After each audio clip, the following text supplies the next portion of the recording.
Nos vamos de inmediato a revisar la información internacional porque varios países ya han comenzado la desescalada, medidas de desconfinamiento, pero se mantiene la preocupación de la Organización Mundial de la Salud. Vamos a conversarlo con Marianne Schmidt. ¿Cómo estás, Marianne? Buenos días. Hola, muy buenos días, efectivamente, y también hay reportes bastante relevantes respecto a estudios que ya se han realizado porque estas medidas de confinamiento aplicadas para hacer frente al coronavirus evitaron, escuche bien, más de 3 millones de muertes en 11 países de Europa.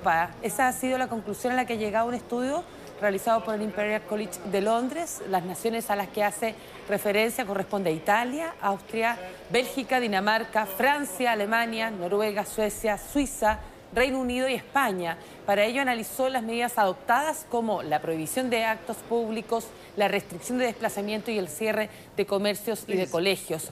Pues bien, los científicos compararon el número de muertes de la base de datos del Centro Europeo de Prevención y Control de Enfermedades con el número de decesos que habría habido sin las medidas de confinamiento. Estimaron además que permitieron reducir en un promedio de 82% la tasa de reproducción de este virus. Y otro estudio de la Universidad de Berkeley en Estados Unidos estimó por su parte que 530 millones es el número de infecciones evitadas en 6 países. Estos son China, Corea del Sur, Estados Unidos, Francia, Irán e Italia, gracias a estas medidas aplicadas hasta el 6 de abril. Un nuevo estudio ahora que acaba de salir de la Universidad de Harvard que indica que en Wuhan habría comenzado el brote del coronavirus en agosto. Increíble, ¿ah?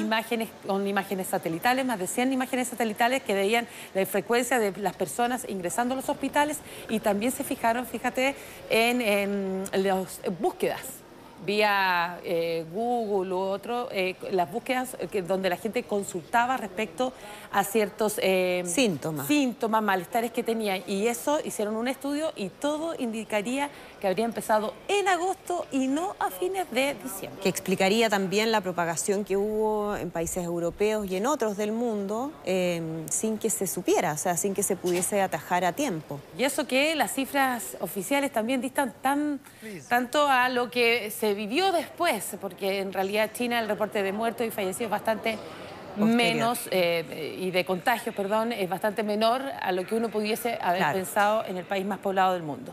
Bueno, y hoy es un día importante también para España, que poco a poco le dice adiós al coronavirus, ojalá.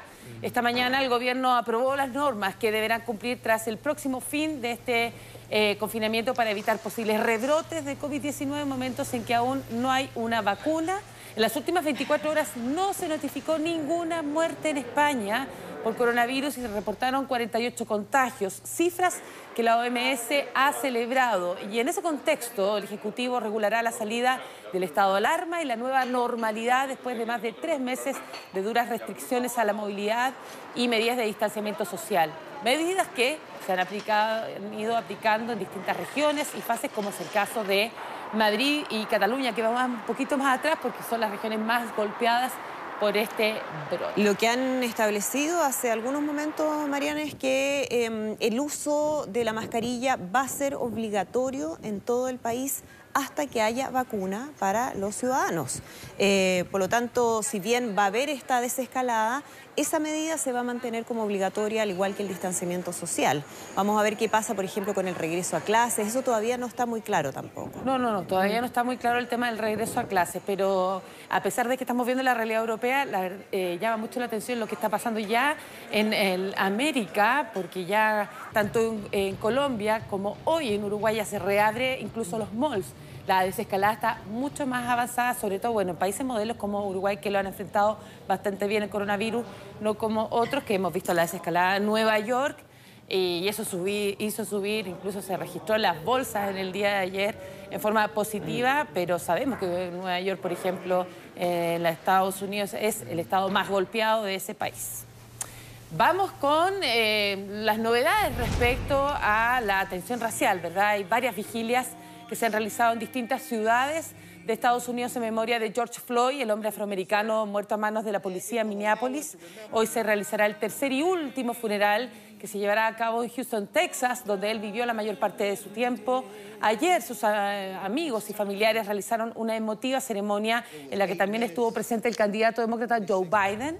Mientras tanto, en Minneapolis, Derek Chauvin, acusado de la muerte de Floyd, compareció por primera vez ante la justicia en una audiencia realizada por videoconferencia. El ex policía apareció vestido con un traje naranja de prisionero, permaneció en silencio durante la mayor parte que duró esta comparecencia. Se encuentra acusado de homicidio en segundo grado por arrodillarse en el cuello de Floyd durante casi 9 minutos, pese a que le aseguraba la víctima que no podía respirar. Bueno, el magistrado elevó el valor de su fianza de $500.000 a $1 millón con varias condiciones. Actualmente Chauvin se encuentra detenido en la prisión estatal de máxima seguridad de Minnesota. Lo que ha llamado mucho la atención en este caso, Mariana, es que tenía un largo historial de antecedentes respecto a hechos por los que había sido cuestionado este policía, él y otros de los que estaba presente allí, ¿no? 15 hechos, anotaciones en el fondo. Que tenían que ver con temas de abuso. Exactamente. Así que en el fondo tenía antecedentes y eso aún van en su contra, pero también nos explica cómo se dejó que actuara hasta este nivel. Bueno, ahora estamos viendo las consecuencias de esos abusos. Vamos con una situación también que tiene que ver en la misma materia, pero con casos que han ocurrido en mismo México y por eso no ha cesado la violencia también allá después de una serie de protestas. Ahí se ve a cientos de personas, la mayoría encapuchados, que se enfrentaron con la policía en Ciudad de México. Los manifestantes recorrieron la emblemática avenida de Paseo de la Reforma y en pleno centro de la capital para reclamar justicia por la muerte de Giovanni López, un albañil que fue detenido en Guadalajara por no portar mascarilla y poco después falleció a manos de los uniformados, parte de algo que se encuentra en plena investigación.